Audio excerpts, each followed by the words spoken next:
পাকিস্তানের এক ব্যক্তি যার নাম মোহাম্মদ কাসিম, তিনি তার বেশ কিছু স্বপ্নের কথা মানুষের কাছে উল্লেখ করেছেন, বিভিন্ন ইন্টারভিউতে তিনি বলেছেন এবং অনেকেই তাকে ইমাম মেহেদি হিসাবে মেনে নিয়েছেন এবং তাকেই মনে করছেন যে ইনিই হচ্ছেন ইমাম মেহেদি। প্রথমে আপনাদেরকে বলে নিচ্ছি, আমি তাকে অনেক আগে থেকেই চিনি। পাকিস্তানের মোহাম্মদ বিন কাসিম নামক একজন ব্যক্তি, তাকে অনেক মানুষ বিশ্বাস করতে শুরু করেছে তিনি ইমাম মাহাদি। হ্যাঁ, ইমাম মাহাদি আসছেন, বাট এখনো সে নিজেকে ঘোষণা করে নাই বা তাকে কেউ এখনো ডিনোট করে নাই যে তিনি ইমাম মাহাদি। মোহাম্মদ কাসিমের কথা বলা হচ্ছে, তিনি নিজেও দাবি করে নাই। সম্প্রতি আপনারা অনেকে লক্ষ্য করেছেন পাকিস্তানের একজন ব্যক্তি, নাম তার মোহাম্মদ কাসিম। এই মোহাম্মদ কাসিম নামের ব্যক্তিটি ইমাম মাহদি যে হবেন সে স্বপ্ন দেখিয়ে মানুষকে বলার মাধ্যমে ইমাম মাহদি ঘোষিত হবেন। আরে আরে আরে দাঁড়ান ভাই, একটু দাঁড়ান, কি ব্যাপার? এখন দেখতেছি আপনারাও কেন জানি পাকিস্তানে সেই মোহাম্মদ কাসিমের ব্যাপারে ছাপাই করা শুরু করেছেন। তাহলে কি অবশেষে আপনারাও মেনে নিলেন যে পাকিস্তানে মোহাম্মদ কাসিম আমাদের কাঙ্ক্ষিত ইমাম মাহদি আলাইহিস সালাম হবে? এতদিন পরে সে বুঝতে পারলেন, যাক আলহামদুলিল্লাহ, অন্তত বুঝতে তো পেরেছেন। কিন্তু আপনারা ভাই মুখ খুললেন তো একটু দেরি করে খুললেন কেন?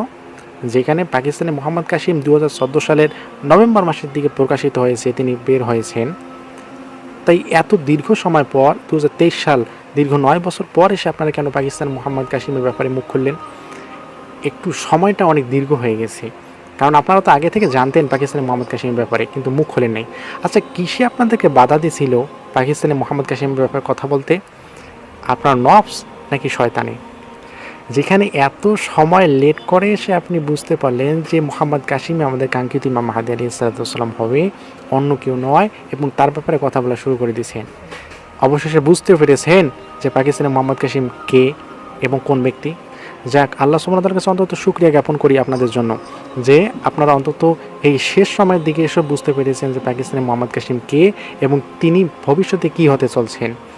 যাক, আল্লাহ সুবহানাহু ওয়া তাআলা আপনাদের মতো যত আমজনতা আছে যারা মোহাম্মদ কাসিমের বিরোধিতা করে, যারা মোহাম্মদ কাসিমকে নিয়ে যাচাই বাছাই করে না কিন্তু গালিগালাজ করে, তাদের ব্যাপারে আমি বলি যে তারাও যেন আপনাদের মতো মোহাম্মদ কাসিমকে নিয়ে একটু জাস্টিফাই করে, তাহলে ইনশাআল্লাহ তারাও কিন্তু পজিটিভ রেজাল্টটা পাবে, যেমন আপনারা পেয়েছেন যে মোহাম্মদ কাসিম কিন্তু আমাদের ফিউচার কাঙ্ক্ষিত ইমাম মাহদি আলাইহিস সালাম হতে পারেন। কেননা ইমাম মাহদির সমস্ত বিশুদ্ধ আলামত একমাত্র মোহাম্মদ কাসিম বর্তমানে এই জামানার মধ্যে যে ব্যক্তি তার মধ্যে বিদ্যমান রয়েছে। নাম বলেন, পিতার নাম বলেন, বংশ বলেন, তার শরীরের গঠন আকৃতি যাহা কিছু বলেন না কেন, এভরিথিং মোহাম্মদ কাসিমের মধ্যে বিদ্যমান রয়েছে। যে আলামতগুলো নবী সাল্লাল্লাহু আলাইহি ওয়াসাল্লাম বলে গেছেন ইমাম মাহদির মধ্যে থাকার কথা, সেই সমস্ত বিশুদ্ধ আলামত একমাত্র মোহাম্মদ কাসিমের মধ্যেই বিদ্যমান রয়েছে। এজন্য পাকিস্তানে মোহাম্মদ কাসিমের ব্যাপারে একটু যাচাই করেন, তাহলে আপনিও ইনশাআল্লাহ পজিটিভ রেজাল্ট পাবেন এবং খুব দ্রুত ইমাম মাহদিকে চিনতে পারবেন এবং তার দলে যোগ দিতে পারবেন ইনশাআল্লাহ। আর যদি আপনি ওই সমস্ত ব্যক্তিদের মতো যদি আপনি মোহাম্মদ কাসিমকে গালিগালাজ করেন, ভণ্ড বলেন, তার বিরোধিতা করেন, তাহলে আমি আপনাকে গ্যারান্টি দেব যে কস্মিত কালেও আপনি জীবনে কখনো ইমাম মাহদিকে চিনতে পারবেন না, তার দলে তো আপনি যোগদা দূরের কথা, আপনার অবস্থা এমন হবে যে ইমাম মাহদির সাথে যুদ্ধ করবেন কিন্তু তারপরও আপনি চিনতে পারবেন না যে এই ব্যক্তি ইমাম মাহদি। অতএব আল্লাহ সুবহানাহু ওয়া তাআলা আমাদেরকে সঠিক বুঝটা দান করুক, সঠিক বিষয়টা আমাদেরকে যাচাই করার মতো তৌফিক দেব। আজকের এই ভিডিওটি পর্যন্তই। আসসালামু আলাইকুম ওয়া রাহমাতুল্লাহ।